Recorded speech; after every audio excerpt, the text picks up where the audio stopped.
You know, Jeffrey, you asked a very intelligent question, but let me try and answer you one after the other. One, the issue of the governor trying to communicate through the social media, and I was told that he actually transmitted the letter to them.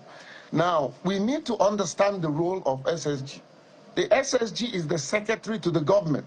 It is the secretary to the government that transmits such letters, to the best of my knowledge. It is the secretary to the government that signs the letters that every commissioner that is appointed. He is the secretariat of the governor when it comes to making contact or communicating with the legislative and even the judiciary. That said, now the issue of back channel. Now, I'm not speaking for the governor, but from what I gathered, they were concerned. Anxiety is in the atmosphere. And their concern is that if we transmit this letter without letting the public know, these people will deny that there was no such thing.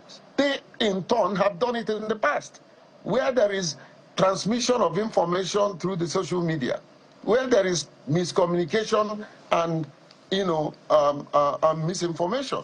And I'm not accusing any side, but both sides, okay? Now, whenever this tension is high, people tend to make mistakes.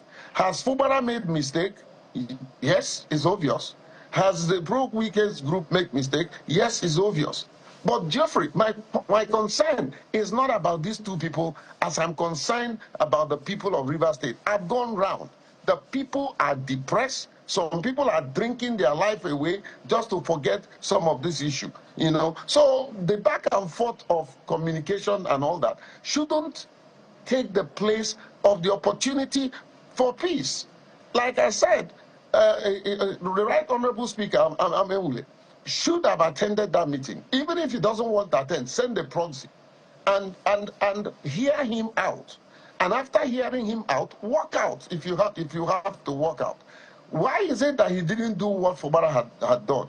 Show up and see if he will not be given a rival reception.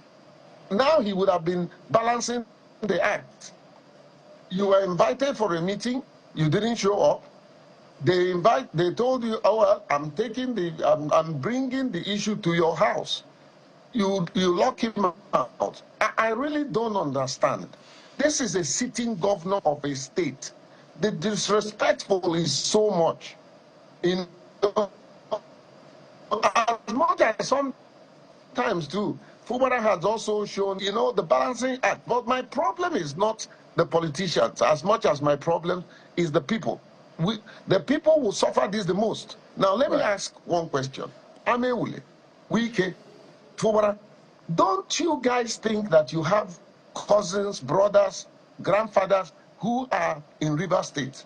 At the end of this month, the anxiety is that they will not be able to pay salary.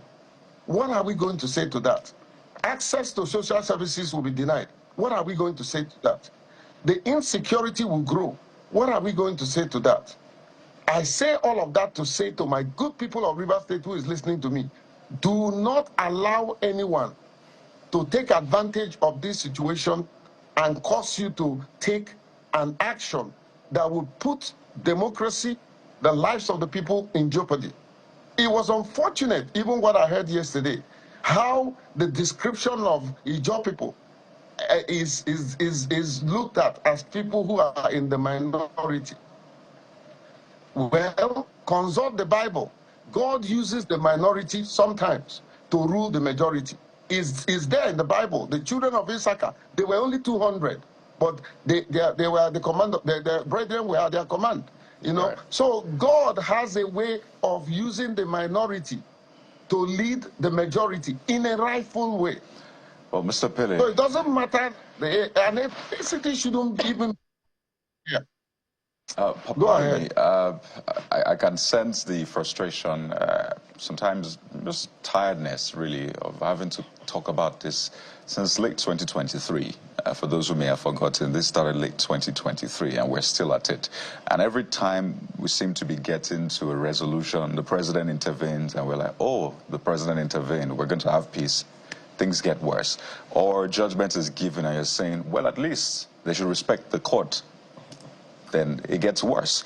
Or someone is invited for a meeting, or there's an ultimatum given. The point is, it always seems as though peace is farther the closer it seems to get. And it's exhausting. And you've talked about the people. And my question is quite direct, which is what we started with earlier on the show. Is there a way that people can knock some sense into the active players? Because it looks like if the leaders, political leaders now, don't seem to want to, take responsibility and do what is right, then the onus is on the people to maybe knock some sense into them, Mr. Epelle. Is that even possible? Kayode, my dear good friend, thank you for your question. I don't want you to be misquoted. When you say knock some sense, I don't want you to be misquoted. I know your heart. You have always stood for what is right.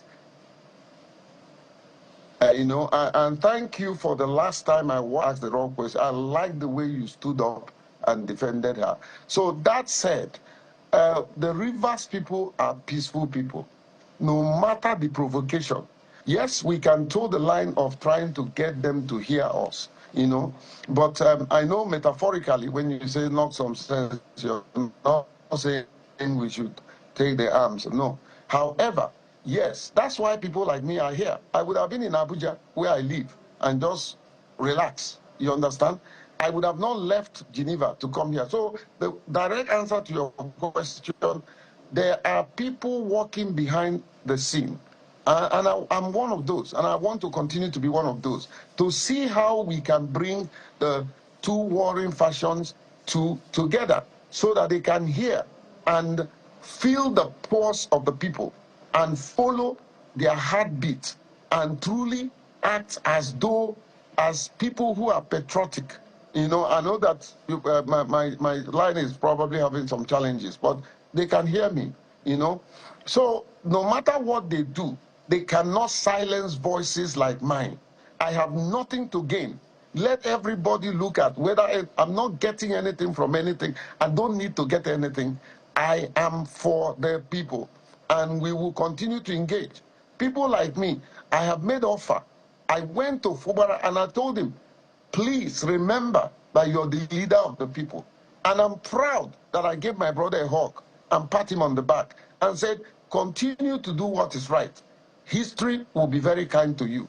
I have made overtures to the Wike group to meet with Wike, to meet with anybody in their group.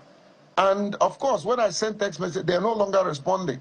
And they have a right to choose whether to meet me or not. You understand? They might say, who am I? It doesn't matter. God can use anybody. Here's my story. Rejected by men, selected by God. I will continue to sue for peace. I will continue to balance my views. Yes, I may be sounding like I support Fubara. I support him, he's my brother. I support Wike too, But we need to tone down the rhetorics and allow peace to reign. If truly and really, if I'm in the shoes of Wike, I would fight everything, I would do everything possible to protect my legacy.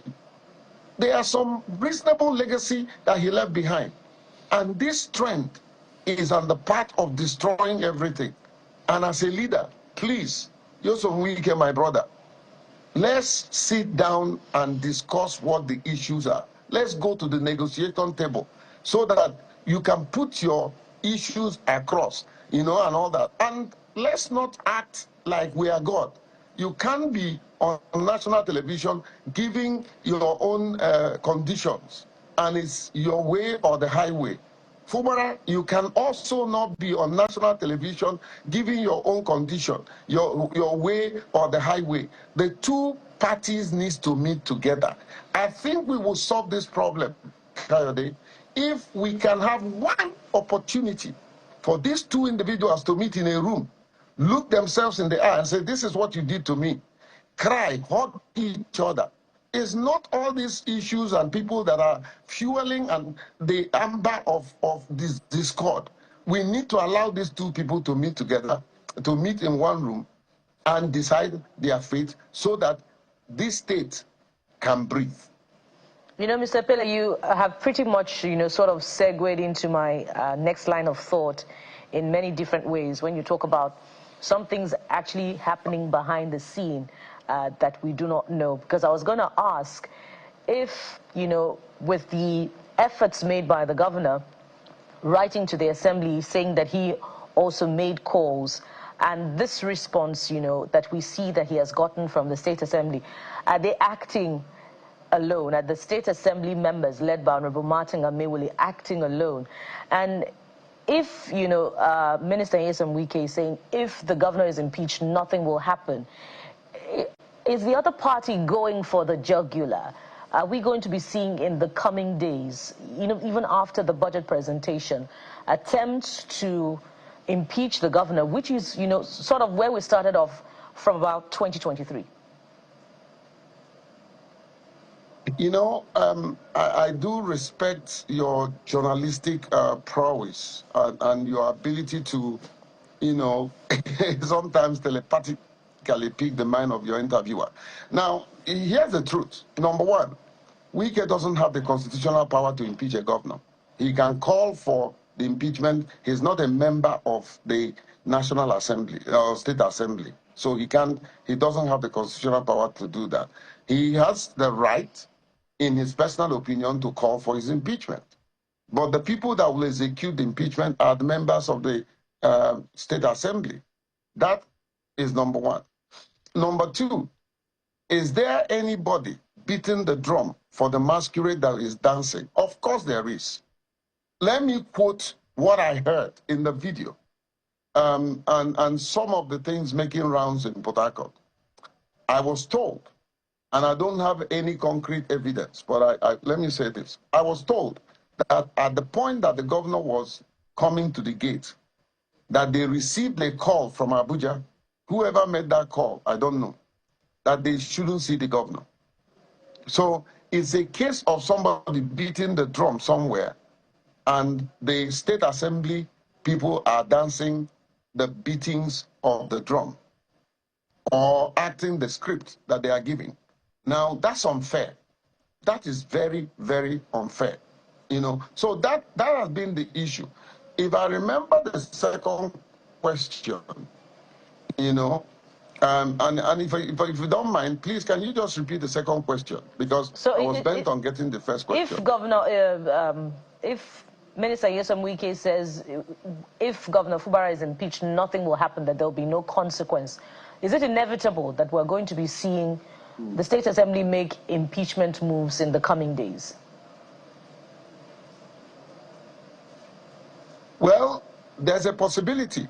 There's a possibility. But one thing I can tell you, and I'm not speaking based on any informed position, and I'm not speaking based on looking at the crystal ball.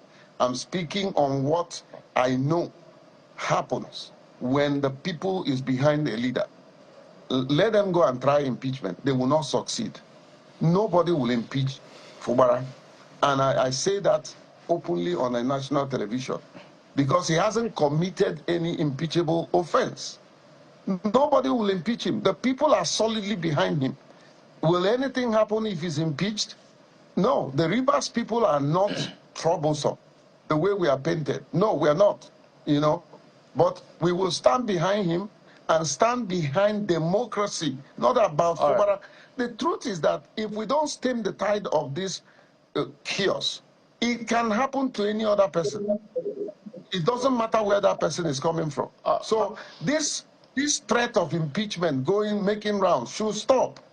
You can't be saying you want peace, and on the other hand, you say you want to impeach. It doesn't make sense to me. All right, Mr. Epelle. You know, be a member of the National Assembly or the State Assembly, you know, let them try the impeachment, and the people will stand by the people that they will stand for.